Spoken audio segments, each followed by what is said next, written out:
हाँ भाई देखो, गुर्जर प्रतिहारों में दो शिलालेख मैंने याद रखने। फर्स्ट कौन सा था? एहोल। लिखवाया किसने? अरे राजा कौन सा था?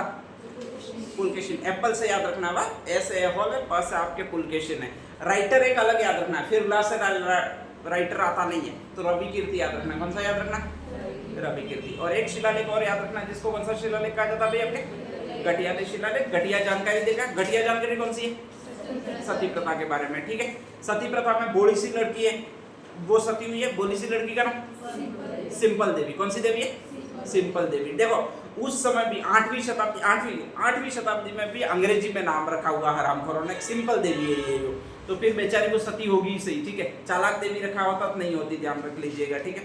तो सिंपल देवी सती हुई है, राणुका की पत्नी है, और उसकी जानकारी मिलती है वो उसमें मिलती है। उसका राजा एक कक्कुक है, घटिया शिलालेख को लिखवाने वाला। स्पेशली घटी वाले भाटे पर ये शिलालेख लिखवाया है, 4 भाटों पर लिखवाया है। स्पेशली एक संस्कृत पर लिखा हुआ है, बाकी सारे प्राकृत में लिखे हुए हैं, ठीक है। राइटर कौन है? मग। और उत्कीर्णन करता कौन है? कृष्णेश्वर। कौन सा? कृष्णेश्वर, ठीक है, ध्यान रख लीजिएगा। और लास्ट कहा जाता है कि 2 वो हो जाता है। इसके बाद में कहा जाता है कक्कुक ने 2 विजय स्तंभ स्थापित किए, एक तो मंडोर में और एक रॉयल स्कोप में, ठीक है।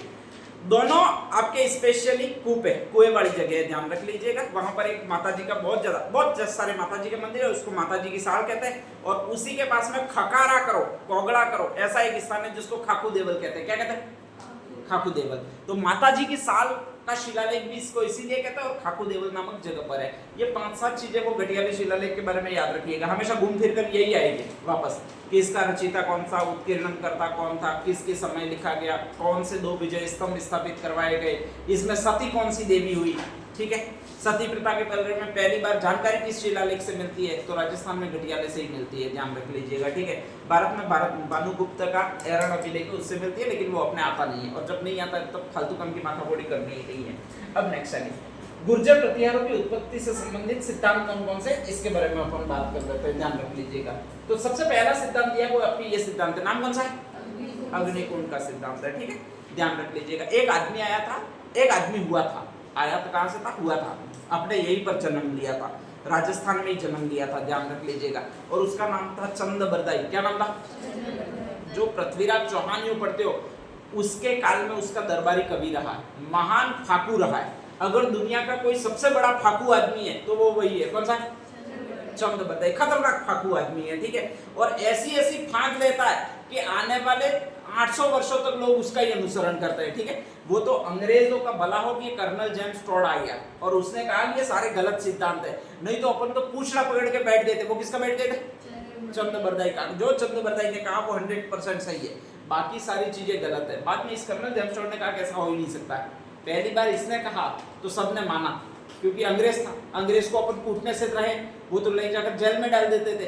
बाकी अपन को ही कहते कि यार नहीं ऐसा नहीं होता, ये गलत है, तो वो तो अपन को कूट देते थे कि तुम क्या जानते हो, ऐसा नहीं होता, ऐसे कैसे बता देते हो, ठीक है। हम अलग लोग हैं तो अग्नि से प्रकट हुए होंगे, यूं कह देते थे। लेकिन बाद में पता चला इसने जब बात सबको माननी पड़ी कर्नल जेम्स टॉड ने, तो महान फाकू आदमी हुआ वो चंद बरदाई है। और चंद बरदाई कहता है, एक कहानी बनाता है, ऐसी गपोड़ी कहानी बनना था, कोई मतलब ही नहीं होता है, मतलब गपोड़े ही आता है पूरी कहानी में, ध्यान रख लीजिएगा। तो कहता है कि ये गुर्जर प्रतिहारों की उत्पत्ति कैसे हुई उसके संबंध में बताता है। और बताता क्या, वो देखो, तो कहा जाता है कि एक ऋषि थे, ठीक है, उसका नाम वशिष्ठ था। क्या था? वशिष्ठ था। कोई भी ऋषि है वो मैदानी भाग में बैठेगा नहीं, स्वाभाविक है, डूंगरी पर ही जाकर बैठेगा, और वो भी ऐसी डूंगरी पर जाकर बैठेगा जहां पर गर्मी नहीं लगे। तो ऐसी एक डूंगरी थी आपके यहाँ पर, कहां पर? माउंट आबू। कहां पर थी? माउंट आबू। तो वो माउंट आबू की डूंगरी पर ही जाकर बैठता था ऋषि वशिष्ठ। वहां पर बैठा बैठा करेगा क्या? ऋषि के पास कुछ काम भी नहीं है, ठीक है। तो ऐसी कंडीशन में वो हवन करता था, और उसी हवन को यज्ञ कहा जाता। क्या कहा जाता? यज्ञ कहा जाता है, ठीक है, ध्यान रख लीजिएगा। तो वो यज्ञ करता था। अब यज्ञ के बाद में जैसे यज्ञ संपन्न होता है, उसके बाद में प्रसाद वितरित होता है, ठीक है। तो वहां पर ये ग्रासीय वरासीय अपन जैसे लोग आसपास में घूमने फिरने वाले लोग वगैरह रहते थे। अब सुबह से शाम तक यज्ञ चलता था। अपने पास इतना धैर्य नहीं होता है कि सुबह से शाम तक वहां बैठे, प्रसाद सामने पड़ी रहे और अपन खाने के लिए दौड़े नहीं, ध्यान रख लीजिएगा। लेकिन साला ऋषि था वो बदमाश था, अपन जैसे ही खाने के लिए जाते तो अपन को पीटता था, ठीक है।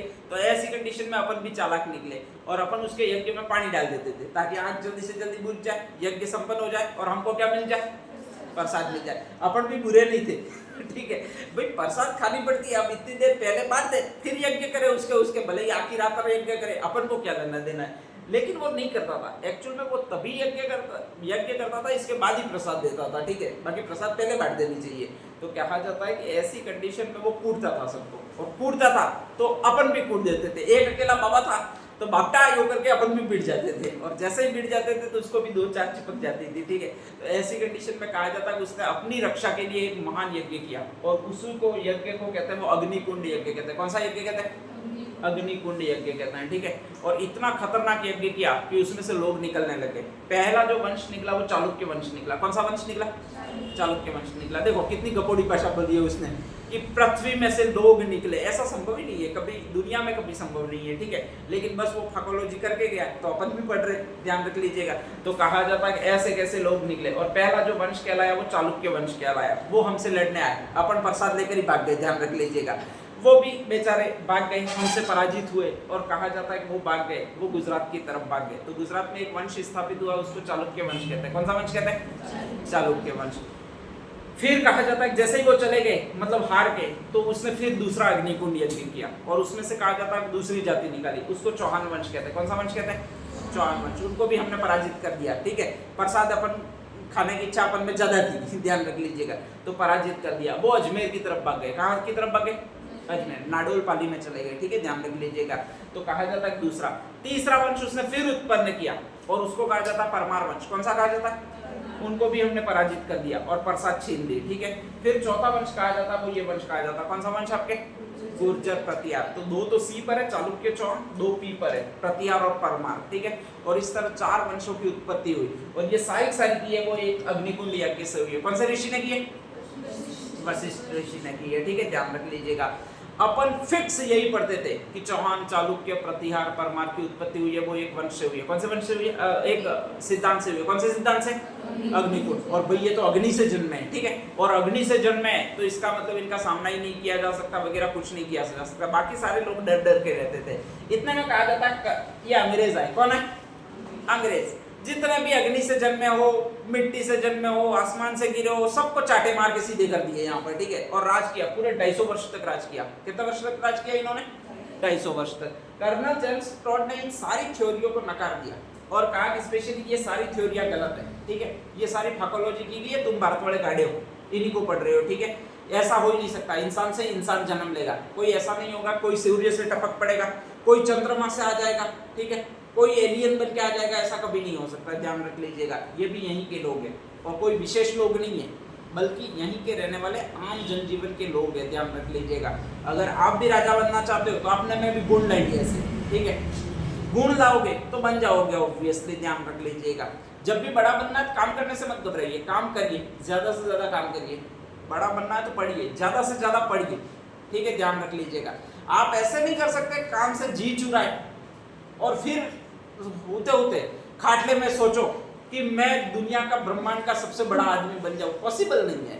जिस भी सेक्टर में बड़ा करना तो उसमें आपको मेहनत करनी पड़ेगी, बहुत ज़्यादा मेहनत करनी पड़ेगी, बहुत ज़्यादा मेंटेन करना पड़ेगा, आपको खुद को मेहनत करनी पड़ेगी, ठीक है, ध्यान रख लीजिएगा, तब ये भीड़ वगैरह जुटेगी, बाकी ऐसे जुटेगी नहीं।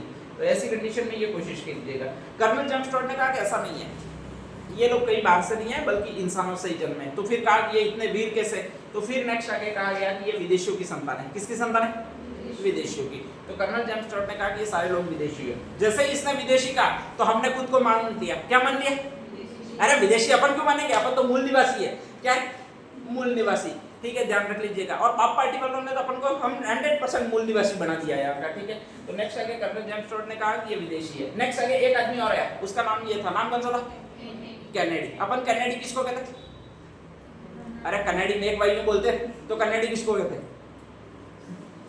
अरे कनेडी में एक वाई तुम कहाँ मारोगे? कान के पास में, ठीक है, ध्यान रख लीजिएगा। कान को अंग्रेजी में क्या कहते हैं? ईयर, ध्यान रख लीजिएगा, ठीक है। तो कनेडी कहता है कि ये सारे लोग आए वो ईयर यानी ई के पास से आए, और ई के पास से आए एक देश से आए। कौन से देश से आए भी आपके? ईरान से आए। तो गुर्जर प्रतिहार वो ईरान से आए, ये मत इसने दिया। किसने दिया? कैनेडी ने। विदेश से आए, ये मत इसने दिया। किसने दिया? कर्नल जेम्स टोड ने। एक और शब्द है, कौन सा शब्द है? हार्नल है। हार्नल ने कहा कि ये एक लड़ने वाली जाति की संतान है, और ह से ये एक शब्द और वो है हूण। तो ये एक पहले लड़ने वाली जाति रही थी जिसका नाम था हूण, और ये हूणों की संतान है। ये किसने कहा है भाई? आपके हार्नल ने कहा। भंडारी किसको, कौन सी जाति को बोलते हैं? ब्राह्मण। ठीक है, तो जहां पर भी भंडारकर आएगा वहां पर भंडारी यही बोलेगा कि ये ब्राह्मणों की संतान है। किसकी संतान है? ब्राह्मण। पहले पूजा पाठ ही करते थे, ठीक है, लेकिन दूसरे लोग परेशान करने लगे तो इन्होंने शस्त्र उठा लिए, और शस्त्र उठा लिए तो ये इस कास्ट में कन्वर्ट हो गए। कौन सी कास्ट में कन्वर्ट हो गए? गुर्जर पतियारों में कन्वर्ट हो गए, लड़ने लगे। बाकी ये ब्राह्मणों की संतान है। तो ये 5-6 सिद्धांत ध्यान रख लीजिएगा, ठीक है। अब कैसे कैसे वो देख लीजिएगा। फर्स्ट लिख दीजिएगा